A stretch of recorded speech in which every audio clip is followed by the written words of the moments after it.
All right, we're rolling. Good evening, friends.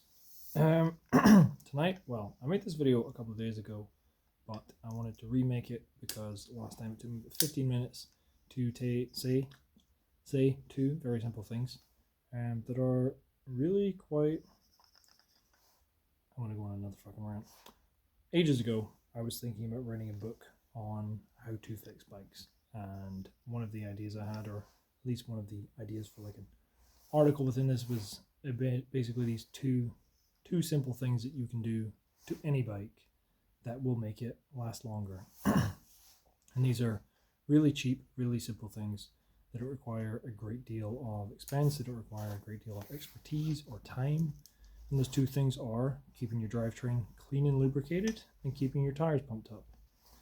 You could stop watching the video now if you just did those things. It would make a difference. It'd make a significant difference to how long your bike lasted, or at least the service life of a lot of your components. I'm now going to explain in a little bit more detail why those things are important. So firstly, tire pressure. Tire pressure doesn't just affect whether or not you get punctures, but the biggest thing it affects is comfort. If your tires are too hard or too soft. Typically, if you're on a road bike or a hybrid, people pump them up too hard, and if you're on a mountain bike, quite often people pump them up too soft. If it's too soft, then what you tend to get if you're riding in the streets, if you're commuting, is you'll get more punctures. Your tire will be more squishy, and if you're carrying more cargo, if you've got stuff in your panniers or a big backpack on, then the bike won't handle super great. The range for most bikes, if you are on a mountain bike style commuter, hybrid, that kind of thing, city bike, you're probably looking somewhere between 40 and 60 psi. If you work in bar, then you work in bar, and you're going to have to do that conversion yourself. But 40 to 60 psi is pretty solid for most things. If you're mountain biking and you're not running tubeless, which is a whole different fucking thing in and of itself, then I wouldn't go any lower than 30, especially on tubes.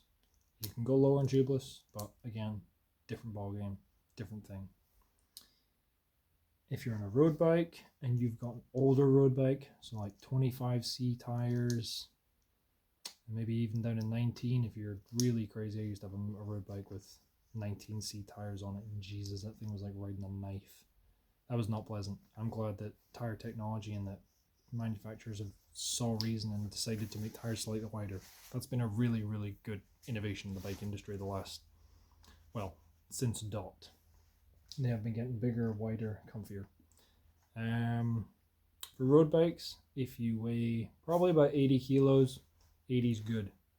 I'd say on like a 25 or a 28C tire, you can probably go a little bit lighter. You can maybe go 65, 70. They are wider. They're designed to be able to run softer.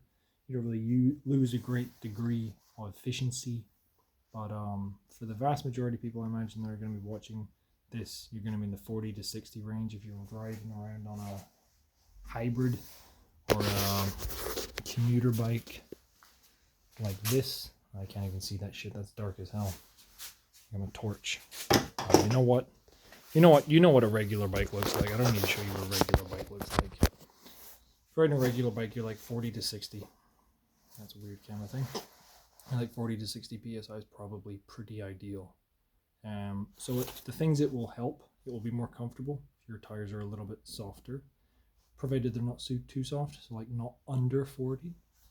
You're going to have a more comfortable ride, because when you put your hands on the bars and obviously you're going over tough spots, rough spots on the road, it will soak up the tires it's like a little air spring. If it's really hard, it doesn't absorb anything. If it's too soft, it absorbs everything and you get punctures.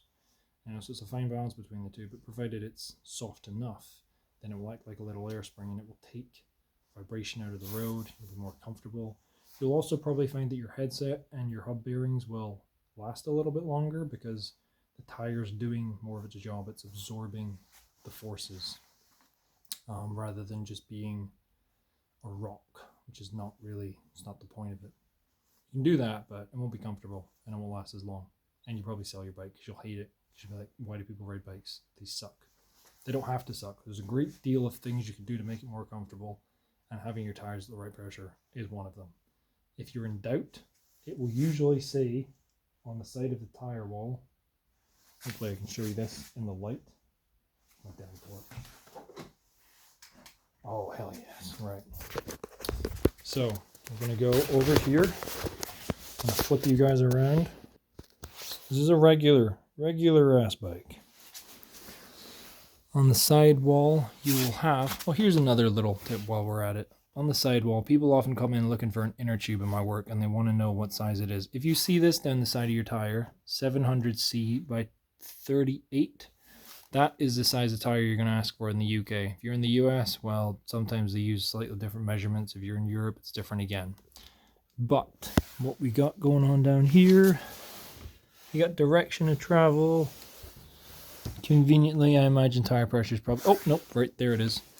Look, you got 50 to 75 PSI. This is my mom's bike. My mom weighs like 50 kilos. I probably wouldn't put that much past 50 for her. If it was someone that was like 110, 120 kilos, then yeah, 175. We're going to be going all the way up there. I got my road bike over here. These have got some Continentals on them. And they are rated up to, off the top of my head, I think they go up to about 120. I do not ride them that hard. They're 25C tires. I'm about 80. 80 is good. You could ride them less. You could ride them harder if you weighed a little bit less than me, like 60, 65, 70 kilos. You could probably go less. But that's tires, you know? Keep them at the right pressure and they'll serve you well. I'm going to make this second tip kind of quick because I realize I'm fucking rambling here. If you're still with me, then thank you. Loosely speaking, you got two kinds of lubricant. You kind of wet lubes and you got dry lubes and you get all-purpose lubricants. Realistically, you need a lubricant of some sort. Whether you use wet lube or you use light dry lube, they both do slightly different things. Obviously, one works better in the dry and one works better in the wet. I don't want to insult your intelligence too hard. One thing I will say, though, is that if you lube your chain before cleaning it, then what you're doing is you're essentially creating a grinding paste that will make your chain wear quicker. So if you clean off all the excess, all the crap off your chain, and then you re-lubricate it and then you dab that off, well, you know what? I'm just going to go through this real quick. Step one, you get home, you realize your chain's a mess. You got to clean it.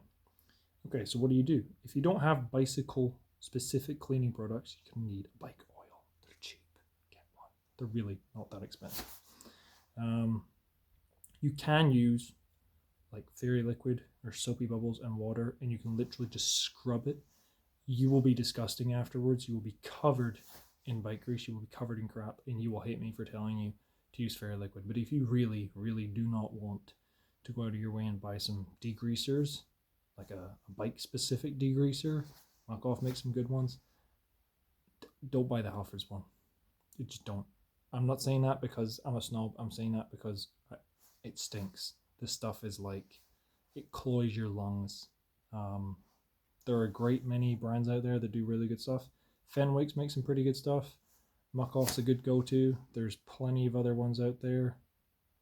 There's one that smells like bananas. If you do have kids and you're watching this video and you are going to buy Muck-Off products, make sure you really keep this shit away from children because it smells like food.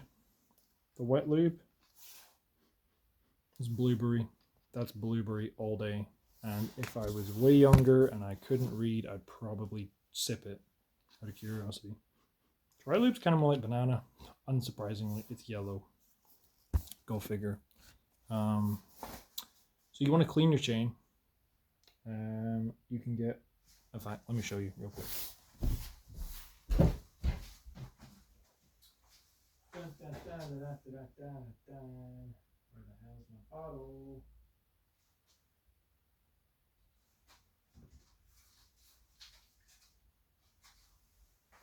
Right, this bottle doesn't have Muck-Off in it. Well, let's pretend it does have Muck-Off in it. You can take a paper towel, you can spray this on the paper towel, or Halfords do make some great rags, however. Those little microfiber towels, fantastic. You can spray this on here and then dab it on the chain, like really try and get it in there. You can take your rear wheel off, spray this onto the cassette, put the wheel just on the ground and let it just sit, let it steep in. Then you can take a toothbrush, or you can take one of those microfiber cloths and go between the teeth. I'll probably make a video on like me actually doing this in a little bit so that I don't continue spending like a million hours talking about how to clean and lubricate chain. But those are two things that are really worth thinking about, and they're not things that take terribly long. If you've not cleaned and lubricated a chain before, and you've not cleaned it thoroughly, then it takes a little bit to get like your technique down. But if you're riding a bike all year and this is how you get to work, this is how you get to school, this is your car, then learning to take care of it is gonna serve you well in the long run. It will save you money, and you know, it's just nice to take care of the things that keep you on the road. I think I've probably talked enough tonight. Oh, well, you know what? If you're still here, I got one more thing for you. Pumps. When it comes to pumping up your tires, where's my little fucking pump? I have a tiny pump. I literally picked the tiny, there it is. Alright, we got a tiny pump. So this is a tiny pump you can use for like puncture repairs and pumping up your tires by the roadside. These are great. However, depending on what one you get, I probably wouldn't spend less than 20 quid or whatever the equivalent is in your currency, because if you spend much less than that, then these are shit. These are obviously a lot bigger, a lot better if you're at home. However, a bit of a pain in the ass if you want to go for a bike ride and you don't want to take much stuff with you. So get a good one of these. If you're only going to get one pump, get a good one of these. And then it means you can do punctures by the roadside. Because if you don't have a puncture kit, I can guarantee you get punctures. And you'll be pissed off. And it's not that expensive. It's pretty easy to learn how to do. And I will make a video at some point soon in the future on some tips I have for doing punctures, because I have done, geez, I don't know, a lot of punctures, and I'm quite good at it. Humble brag, I'm quite good at doing punctures. So I'll make a video on how to do that. Until then, ride safe, have a good week. Thanks for watching. Bye.